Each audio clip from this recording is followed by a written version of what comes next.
Good morning everyone. Nami karon diri sa Kari Daino kun asa gyud ko nagdako nga lugar. Diri sa amo ang bukid. After how many years nakabalik na gyud pod ko diri kauban akong asawa. Mao na siya dira sa ubos ang purok. Pag oras nila gihimo ang karsada diri pero sugamak gyud may gahapon kay nag-ulan. Mao nang balay sa kong uyuan wa pa nahuman ra minatulog. Ug mao ni ang amo ang balay amo adiri. Sa una gagmay pa mi mao ni amo ang balay. Kining among balay nga na nis mga 30 ka tuig na ni. Kaluoy sa among balay. Ano to day kuryente ni among kuanday oh. Mao ni among balay sa una gamay pa mi. Ay kaluoy bag sa balay. Hee! Diri bag may nagdako. Mao ni ang among balay diri sa Margos Bukid sa May Kari. 30 years na ning balayan ni. Diri gid mi sa una ug diri ang simbahan sa likod. Kita na ko sa inyo. Ina may sumpay ni diri sa una pero karon wala na. Napabayan na gyud gabok na kaayo.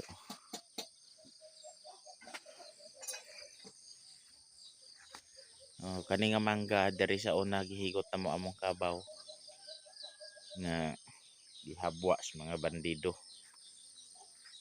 Kawat pagkagabi pagbuntag nakita na lang namo among kabaw gilubong na sa iyang tae. Ana mo na ang simbahan diri, Higher Ground Alliance Church. Kani balay po ni sa kong uyuan si Tiyo Tata. Kamanghuran nila papa. Kana igagaw na ko na nga balay kay Laylay. Dito sa taas balay ni Pastor Muda. Pastor na to diri sa Higher Ground. Dako na kaayo kausaban ang among lugar. So diri gyud ko nagdako.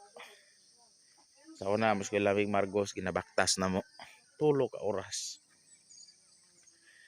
Pero tong bata pa mi kaya ra mo 1 ka oras daganon. Mo ning karsada bag-o lang gibuldos pero hapon perting lako ka. Ano yung mga dagkong balay diri. Oh.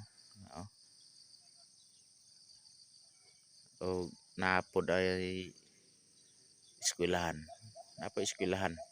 Grade 1 to grade 6 ng eskwelahan diri. Sa una wag eskwelahan time na balay na sa mga membro diri. Sa among lakaw gahapon, grabe gyud ang among experience. Sugamak gyud mi sa lapok kaayo. Nawa ko motor wala na itsura. Labing lapok ko. First time po ni sa akong motor saka diri gidagyon ako gahapon. Di kayo. Muni balay ni sumayuan di toto. Ako makaw no nangapi sila nangapi. So lahi gyud ang bation nimo kung kabalik ka sa imong lugar. Nami diri kay death anniversary sa akong lola Martes. After sa amo ang kuan may program tingali mo uli na pod mig ginsan. So, daghan kayong salamat sa higayon nga gitugot sa Ginoo. Abi sa unsa ta kabisi kaadto gyapon ta sa to ang lugar. Thank you sa inyo ang paglantaw.